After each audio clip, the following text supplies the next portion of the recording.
साल 2026 आने के बाद अगर कोई ये सवाल पूछता है कि क्या अभी भी दलितों के साथ अन्याय कथित तौर पर होता है, तो उसका जवाब आज आपको क्राइम कथा की इस रिपोर्ट में जरूर मिलेगा।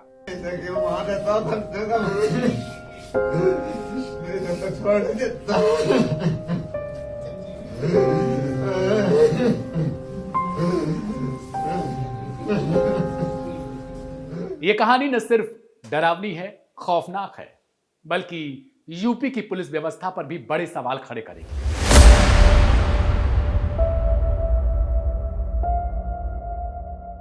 करीब 30 से 32 घंटे बीतने के बावजूद एक दलित युवती का अभी तक पता नहीं लग पाया कि आखिरकार उसे लेकर आरोपी गए कहां। न सिर्फ पूरी तरीके से प्रशासनिक व्यवस्था चरमरा गई, बल्कि पुलिस प्रशासन पर भी अब गंभीर सवाल खड़े हो रहे हैं।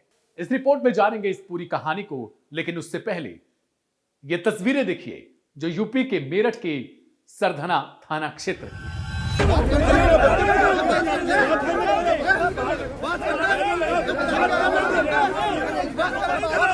मारती उसकी हत्या हो गई। अभी तक पता नहीं है। लड़की का अपहरण हुआ हुआ, हत्या हो गई या गुंडाई चल रही है पूरी।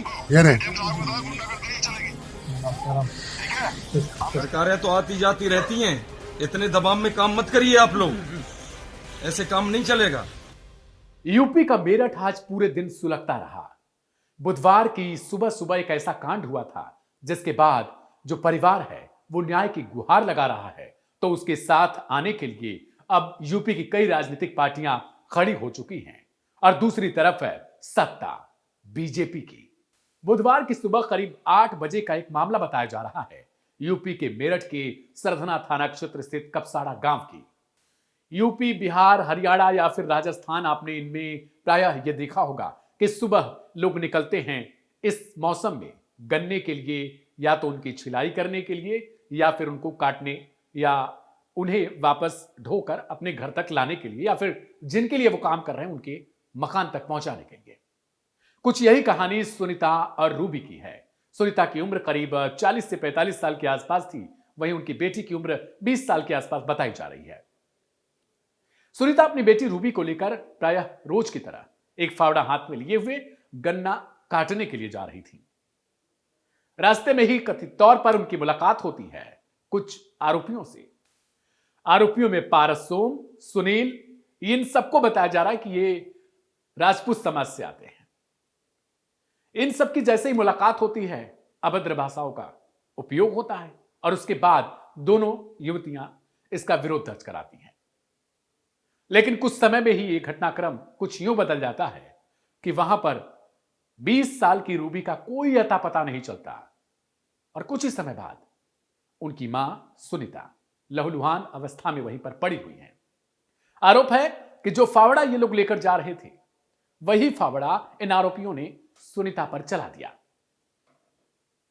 उनके कुछ हिस्से कट चुके थे और वो वहां पर गिरी पड़ी थी और चिल्ला रही थी, मेरी बेटी को लेकर ये भाग रहे हैं। जब तक कुछ भीड़ वहां पर पहुंचती, तब तक ये आरोपी लड़की को लेकर निकल चुके थे, जिसका करीब 32 से 33 घंटे बीतने के बावजूद अभी तक कोई पता नहीं है। ना यूपी की पुलिस ढूंढ पाई और ना ही कोई बताने वाला है कि आखिरकार सुनीता की बेटी रूबी किस अवस्था में है, कहां पर है और कौन लोग उसे लेकर गए हैं और क्यों लेकर गए। इस कहानी में अजीब मोड़ तब आता है जब पुलिस पर यह आरोप लगाया जाता है कि पुलिस जैसे ही सुनीता की मौत होती है, उसे बिना बताए पोस्टमार्टम के लिए लेकर जाने लगती है। हालांकि जिस एम्बुलेंस में सुनीता को लेकर जाया जा रहा था, बताया जा रहा है कि उसे रास्ते में ही कुछ सामाजिक कार्यकर्ता रोक लेते हैं और उसे वहीं पर ठहरने के लिए कहते हैं और कहते हैं जब तक गिरफ्तारी नहीं होगी तब तक ये सब कुछ नहीं हो सकता। अब यहीं से पूरे दिन की शुरुआत होती है आज की। शुक्रवार को सुबह से ही ये लोग धरने पर बैठे रहे, जिसमें समाजवादी पार्टी, बसपा, आजाद समाज पार्टी, इसके अलावा दूसरी कई क्षेत्रीय पार्टियां थी और कई कार्यकर्ता मौजूद थे। चंद्रशेखर आजाद से लेकर अखिलेश यादव या फिर बसपा सुप्रीमो मायावती, इन सब ने अपनी कड़ी प्रतिक्रिया दर्ज कराई। अखिलेश यादव ने भी पीड़ित परिवार से फोन पर बातचीत की। चंद्रशेखर आजाद ने वीडियो कॉलिंग के थ्रू बातचीत की, इसलिए क्योंकि उन्हें जाने से वहां पर रोका जा रहा था, ऐसा आरोप लगा। ये खड़े हुए हैं, एडीएम साहब खड़े हुए हैं। ये है। हमने देखा 2-2 दिन रात रख के बैठे रहते वहाँ। भाई अपना चले नीचे हमने देखा वहाँ पर चंदौली में, हमने देखा उधर पीछा कर ले एक बार, लखीमपुर खीरी में, और पट्टा भी देते हैं उस परिवार को, ब्राह्मण परिवार को एक पट्टा भी देते हैं और 1 करोड़ रुपए मुआवजा भी देते हैं। हम ही तो इंसान है, ठीक है। कोई गुंडागर्दी नहीं कोई करेगा, वरना तो बहुत समाज पार्टी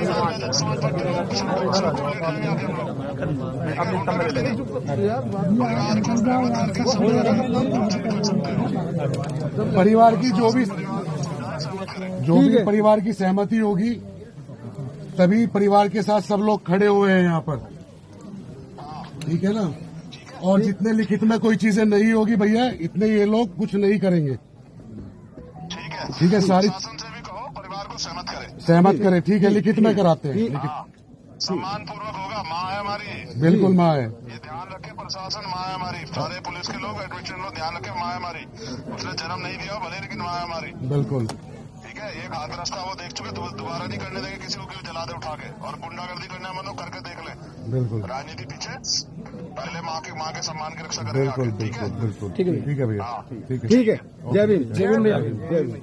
इनके अलावा बसपा के कई कार्यकर्ता पहुंचते हैं और वहां पर उनकी प्रशासन से नोकझोंक हो जाती है। बसपा के कार्यकर्ता कहते हैं कि सरकारें आती जाती रहती हैं और आपको पद पर रहना है तो सही तरीके से कानून के नजरिए से काम करना होगा। सरकारें तो आती जाती रहती हैं, इतने दबाव में काम मत करिए आप लोग, ऐसे काम नहीं चलेगा। बहुजन समाज पार्टी अब चुप नहीं बैठेगी, ये समाज इतना कमजोर नहीं है, वह शर्त ये कानून को मानने वाला समाज है। तो हम आपसे मांग करते हैं लड़की को बरामदी कराई जाए और दोषियों को कड़ी से कड़ी सजा दी जाए। बहुत कठोर कार्रवाई, क्यों नहीं, उनके कहाँ है, उनके घर के दरवाजे क्यों नहीं तोड़े जा रहे हैं आज? कठोर कार्रवाई। हालांकि पुलिस की तरफ से इस पर पूरी प्रतिक्रिया दी जाती है। पुलिस के जो विभाग के वहां के एसएसपी हैं विपिन ताडा, उनका कहना है कि ये दोनों एक दूसरे को जानते थे, यानी रूबी और जो वो लड़का है जो आरोपी है। तक पहुंची इसमें मेरे और जिलाधिकारी महोदय द्वारा परिवारजनों से वार्ता की जा रही है और इसमें करीब 10 से अधिक पुलिस टीमें लगी हैं जो अभियुक्त हैं उसकी गिरफ्तारी में और युवती की बरामदगी के लिए। और इसमें परिवारजनों की कुछ बात है जो हमसे हो रही है, तो जो भी आते हैं उन्हीं के आधार पे आगे कार्रवाई की जा रही है। फिलहाल जो पुलिस है वो गाँव में तैनात है और जो अभियुक्त हैं उनकी गिरफ्तारी पर हमारा ज्यादा विशेष ध्यान है। जब तक लड़की नहीं आ जाती अंतिम संस्कार नहीं करेंगे। इसमें करीब 10 से अधिक पुलिस टीमें बनी हैं जो कई जगहों पर अपनी कार्रवाई कर रही है और प्रयास यही है कि शीघ्र अतिशीघ्र जो अभियुक्त है उसकी गिरफ्तारी हो और जो युवती है उसकी बरामदगी हो। सर गांव में कितना फोर्स लगाया हुआ है? परिजनों का अवगत भी कराया गया है और वार्ता की जा रही है। जो इंस्पेक्टर और सीओ हैं, एसपी हैं, वो भी वार्ता कर रहे हैं। परिवार की मांग क्या है? प्रशासनिक अधिकारी भी इनसे वार्ता कर रहे हैं। कुछ लोग हिरासत में लिए गए हैं पूछताछ के लिए, उनसे जो भी जानकारी प्राप्त हो रही है उसके आधार पर आगे कार्रवाई की जा रही है।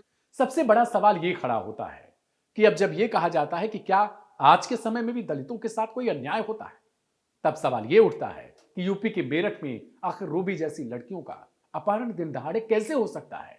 क्या प्रशासनिक व्यवस्था एकदम चरमरा चुकी है? क्या यूपी पुलिस का कोई डर ही नहीं है या यूपी पुलिस सिर्फ सवालों से बचना चाहती है? नहीं रुकना ठीक है।